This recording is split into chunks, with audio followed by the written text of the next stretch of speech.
예, 신율의 뉴스 정면 승부 3부 시작하겠습니다. 매일 3부는 오늘 하루에 있었던 가장 중요한 뉴스들 영민한 아나운서, 김영민 아나운서가 깔끔하게 정리해드리는 정면 브리핑 시간이죠. 자, 오늘도 김영민 아나운서 나와 있습니다. 안녕하세요. 네, 안녕하세요. 예, 그 요새 좋으시겠어요?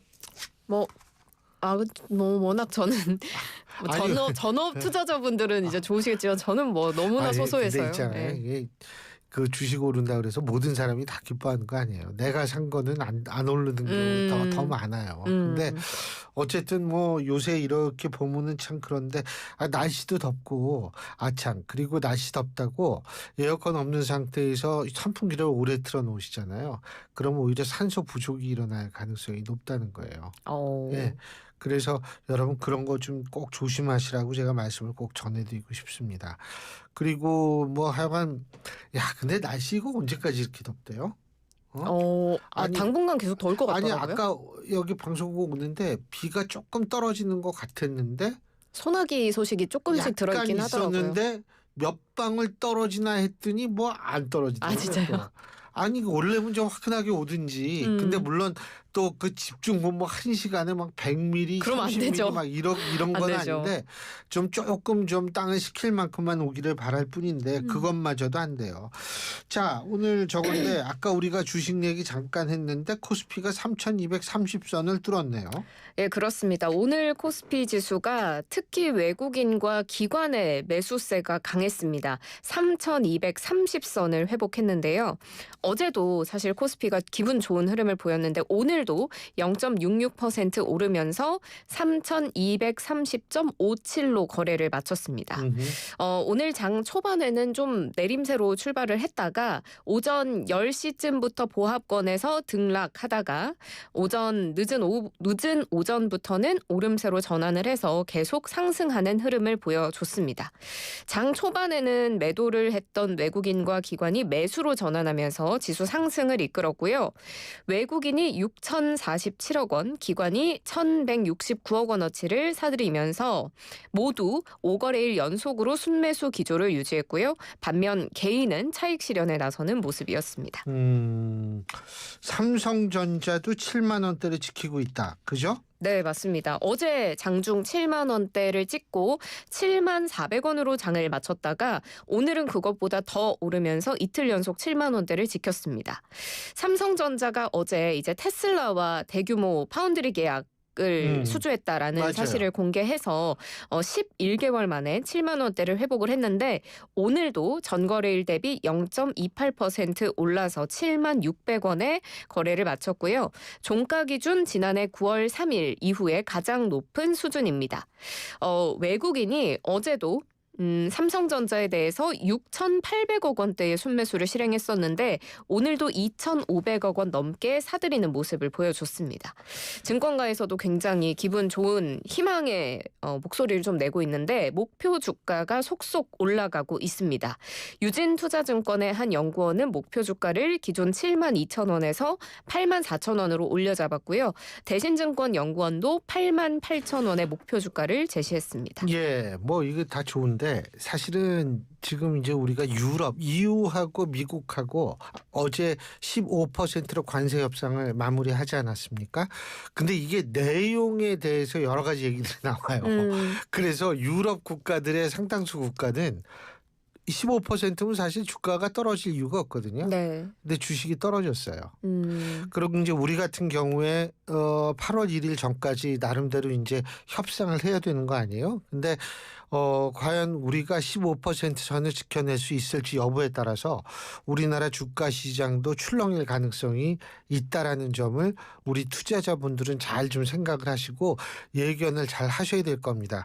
물론 이재용 삼성전자 회장이 미국을 갔죠. 관세 협상에 아마 조금이라도 좀 도움이 되려고 간 모양인데요. 네, 오늘 오후 3시 50분쯤 김포공항에 도착한 후에 워싱턴 DC로 출국했으니까 지금 어디 하늘에 날아다니고 계실 것 같습니다. 이재용 회장님. 한 늦은 오후쯤에 전해진 속보였는데 이재용 삼성전자 회장이 관세 협상 지원을 위해서 미 워싱턴 DC로 향했고요. 지난 17일 대법원 무죄 판결 이후에 12일 만에 확인이 된 첫 외부 일정입니다. 아마도 이제 관세 협상에서 어떤 우리는 이런 걸 할 수 있다. 투자 확대 이런 부분을 좀 약속할 것으로 보입니다. 반도체 투자 확대나 기술 협력을 우리 측의 협상 카드로 제안할 가능성이 있는데 참고로 말씀드리면 삼성전자의 경우 미 반도체 생산 거점 구축에 2030년까지 370억 달러 이상을 투자할 계획이고 내년 가동을 목표로 텍사스주 테일러의 파운드리 공장을 짓고 있습니다. 예, 근데 이제 기업들이 지원을 나서는 거 굉장히 중요하죠. 근데 한계가 있습니다. 그러니까 뭐 예를 들면은 일본은 5,500억 불, EU는 6천억 불인가 돼요. 그런데 예를 들면 우리나라도 그런 잠시 기침. 네. 그런 쪽으로 생각을 한다면 이게 뭐 대충 몇백억 불 가지고 막을 수 있는 건 아니거든요. 그러니까 정부가 예를 들면 뭐 투자를 보장해 준다든지 뭐 여러 가지 방식을 생각을 물론 할 거라고 생각은 하는데 이게 뭐 그렇게 쉽게 풀릴 수 있는 문제는 아니지 않나. 그래서 걱정이 저는 굉장히 많이 돼요. 사실 이게 우리가 지금 협상을 할 수 있는 기간이 내일하고 모레밖에 없거든요. 네. 그리고 이제 내일하고 모레 지나서 금요일이면 뭐 트럼프 대통령이 그런 얘기했죠. 15에서 20 사이에서 대충 다 두 숫자 마무리하겠다. 안에서 나올 예. 거라고. 그런데 사실은 제가 어제도 여러분한테 잠깐 말씀을 드렸는데 한국경제인협회에서 조사한 바에 따르면 물론 조사 대상 기업이 한 100 몇 개 기업인데 92%가 15% 넘으면 감당하기 힘들다. 이렇기 때문에 이런 경제적 여건 이런 것들을 좀 잘 생각을 하고 기억을 하면서 우리가 좀 어떤 결과가 나올지를 기다려 봐야 될 것 같아요. 참 걱정입니다. 이거 잘 돼야 될 텐데. 그리고 또 하나 당정이 세제 개편안을 논의했는데 법인 세율을 올리기로 했다고 그러죠. 네, 그렇습니다. 당정이 오늘 국회에서 2025년 세제 개편안 당정협의회를 개최하고 이 법인세율을 인상하는 방침에 대해서 논의를 했는데요. 이 법인세율이 정부에 따라서 좀 높아졌다가 낮아졌다가 하는 흐름을 보였는데 다시 조금 올라갔다 이렇게 이해하시면 될 것 같습니다. 윤석열 정부 때 법인세 최고 세율을 기존의 25%에서 24%로 1%포인트 인하한 바가 있는데 이를 다시 원래대로 되돌린다. 이런 취지고요. 현행 24%에서 다시 25%로 올리는 겁니다. 이명박 정부 당시에 25%에서 22%로 내려갔다가 지난 2017년 문재인 정부에서 25%로 올라갔고요. 이후 윤석열 정부에서 1%포인트 내려갔다가 다시 약간 원상복귀하는 느낌으로 1%포인트 올라갔습니다. 이게 앞으로 경제 상황이 어떤 경제 상황인가 이런 것들 종합적으로 따져야 되고 관세도 따져야 되고 네. 그리고 노란봉투법도 일정 부분 영향을 미칠 거거든요. 이런 거 종합적으로 따져야 되는데 어떻게 될지는 지켜봐야 될 것 같고 대주주 기준도 낮춘다 그러네요.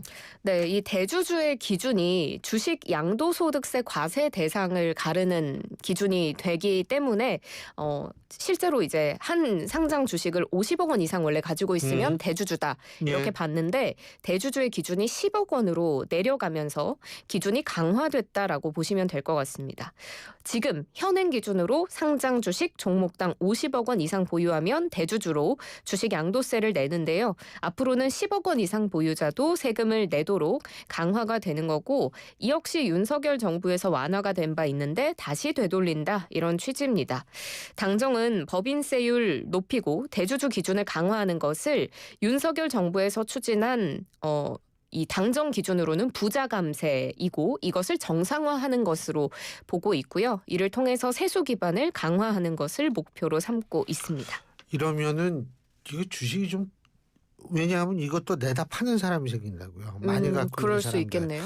그러니까 이게 어떻게 또 주식시장에 영향을 미칠지도 사실은 지켜봐야 될 것 같은데 물론 뭐 돈 있는 사람한테 세금 더 걷는다는 것도 굉장히 뭐 소위 말하는 세금이요. 뭐 우리 인프라스트럭처를 건설하는 데 드는 비용의 그런 걸 건설하는 데도 역할을 하지만 부의 재분배에도 분명히 세금이 역할을 합니다. 그거는 맞는 얘기인데 문제는 경제적 상황이 어떻게 돌아가느냐에 따라서 저는 사실 이거 좀 들여다봐야 된다라고 생각하는데 개인적으로는 참 우리나라 경제 상황이 아직은 굉장히 좀 걱정스러운 부분이 많아요. 네. 특히 이제 이번 내일 모레 어떻게 될지 이걸 좀 지켜봐야 될 것 같은데 우리야 뭐 수출로 먹고 사는 나라니까 그래서 그게 참 걱정이 많이 됩니다.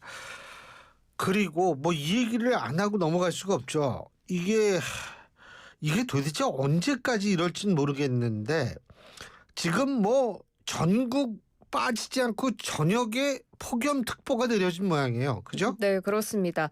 원래는 내륙에서 폭염특보가 내려지지 않은 곳이 딱 한 곳 있었대요. 강원 태백. 여기는 원래 원래 폭염특보가 대관령도 시원해요. 네. 원래는. 근데 올해는 대관령도 시원하지 않은 모양이더라고.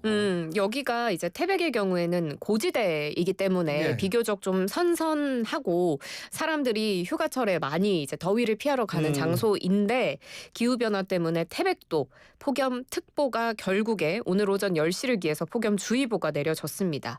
그래서 지금 제주 산간인 한라산 그리고 추자도를 제외한 전국 모든 지방에 폭염특보가 내려졌고 말 그대로 펄펄 끓는 대한민국인 상황입니다.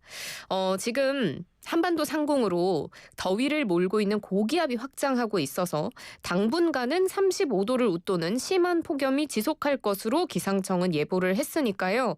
낮 시간대 장시간 외출하시면 안 되겠고 물, 그늘, 휴식 이 세 가지를 항상 염두에 두시고 온열질환 걸리지 않도록 각별히 유의하시기를 바랍니다. 아니 태백까지 이렇게 된다면 지금 우리나라에서요 바다에 이 열대성 어류는 물론이고 네. 해파리가 등장을 했다는 거 아닙니까? 그러니까 이게 뭐 거의 열대지방이 되는 거죠. 근데 또 겨울에는 엄청 춥잖아요. 그러니까요. 그러니까 이게 제가 올해 기준으로 보면 아마 겨울하고 여름하고 잘하면 60도 정도 차이가 날 거요. 그럴 수도 지금 있겠네요. 40도 정도 되고 영하 네. 20도 정도까지 내려가면 근데 이런 나라가 있나라고 생각하면 흔하지가 않습니다. 그러니까 예를 들면 유럽도 엄청 더워요 지금. 일본도 덥고 근데 겨울에 그 정도로 춥지는 않거든요. 그렇군요. 그러니까 많이 내려가 봤자 한 영하 5도 6도 요 정도입니다. 근데 이제 물론 춥기는 더 느껴지죠. 습하니까. 네. 근데 이 온도 차이로만 보면 우리나라가 전 세계 뭐 1위가 아닌가 이런 생각이 드는데 특히 이 정전 사고도 지금 터지고 있다고 하는데 그죠? 네, 맞습니다. 지금 전국 곳곳에서 대규모 정전이 계속 발생하고 있더라고요. 지난 27일 밤에는 인천 연수구 동춘동의 한 아파트 단지에 전기 공급이 끊겼는데 무려 1,440가구가 이 무더위에 정전 때문에 냉방기기를 사용하지 못하는 불편을 겪기도 했습니다. 또 같은 날 오후 6시쯤 동탄신도시 일대에서도 정전이 발생해서 또 아파트 1,538가구 전기가 끊기기도 했는데 이때 정전으로 주민 4명이 승강기에 갇히다가 구조되는 일도 있었습니다. 예. 이게 전기 기계실이 과부하가 일어나서 근데 이게 동탄 신도시의 또 정전. 이 신도시 아니에요. 네. 여기 진짜 오래된 아파트들이 아니거든요. 그러니까요. 근데도 이 정전이 발생했네. 네, 그렇습니다. 예. 그리고 또 어제 오후 3시 반쯤에는 광주 서구 쌍촌동 5개 아파트 단지, 여기는 세대수가 더 많습니다. 2,501가구에 전체 정전이 발생해서 주민들이 불편을 겪었다가 또 3시 반쯤이면 하루 중에 제일 더울 때인데 이때 정전이 돼서 많이 불편하셨을 것 같습니다. 예. 1시간 만에 긴급 복구가 됐다고 하고요. 개폐기가 손상이 돼서 정전이 일어난 것으로 추정이 되고 서울 동작구에서도 한 400여 가구 아파트에 정전이 발생했습니다. 지금 냉방기기 사용이 급격히 증가하고 있어서 변압기 용량이 초과되면서 정전이 일어난 것으로 한전은 보고 있습니다. 이게 사실 딜레마인데 이 소위 말해서 친환경적인 에너지 자원을 개발하는 거 이것도 되게 중요하지만 이렇게 계속 이렇게 더워가지고 냉방기를 돌려야 되거나 혹은 겨울에도 전력 사용량이 추우면 추울수록 높아지거든요.